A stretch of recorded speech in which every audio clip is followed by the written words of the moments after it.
Hello guys.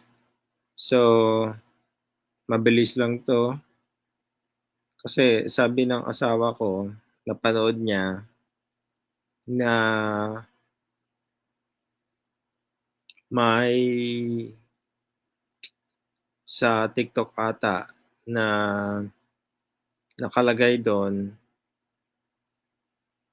na marami daw interracial marriage sa Pilipinas. So, sa napanood niya, top 7 countries with the highest interracial marriage, not inter sorry hindi na ako makapagsalita kasi we went out all night tonight. Hindi na masyado, pagod na ako eh. So, I'm just gonna make this quick. So, yun nga, sabi niya, she said she saw that the Philippines has the most interracial marriage in Asia. So, yun, tinignan ko. So, ito, yung number of marriage sa 2023. 2023 to ah. Yan o. 2023.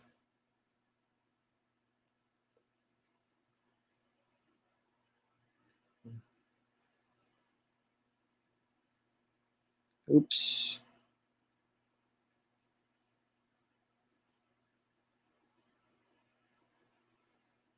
Pwede nyo 'tong tignan. Wala na eh.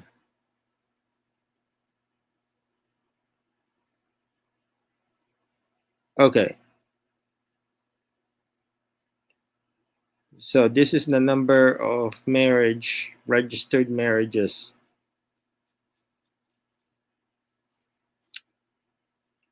So 96% between Filipino men and women. While 15,000 marriages, 3.8% were between Filipinos and foreign nationals.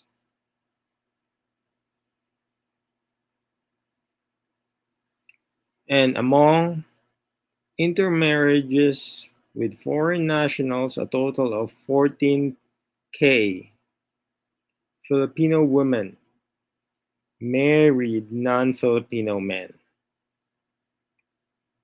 Okay, so ito nga, 15K marriages, 15K yung interracial marriages between Filipino men and Filipinas na pangasawa nila is foreigner. So ibig sabihin marami pa rin talagang nagpapakasal na Filipino and Filipino women. Filipino men and Filipino women. Ayun no? 397K. Super dami pa rin. 96% pa rin ng kasal noong 2023 is between Filipino men and Filipino women. Which is, that's how it's supposed to be. So, mali yung nakita ng asawa ko na nakalagay doon sa TikTok na a lot of Filipino women married for foreigners,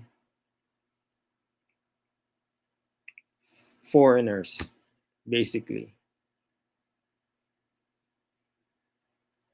Kasi madami pa rin eh, ayun no? 397K Filipino men and women. 15K. Pero out of this 15K, Yung 14K are Filipino women married to non-Filipino men. And 1,001K is Filipino men married to foreign women.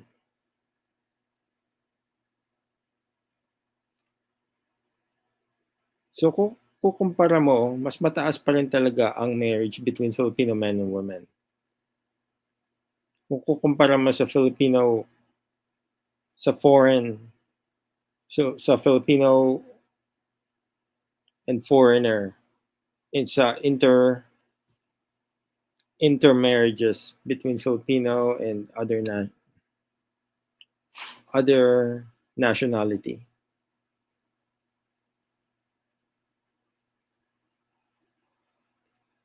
So,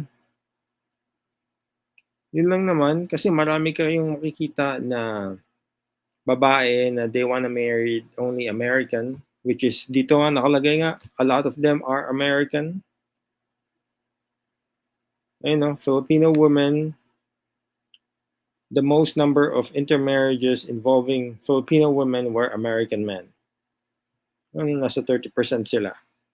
Followed by Chinese, 10%, Japanese, 6%, and Canadian, 5%,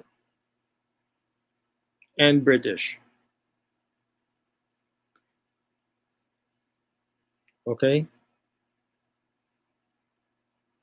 So, Filipino women do like American men, pero in the scheme of things, they still get married to Filipino men. Okay? So, yun lang naman. Hopefully, you guys have a nice night. Matutulog na ako. Peace out.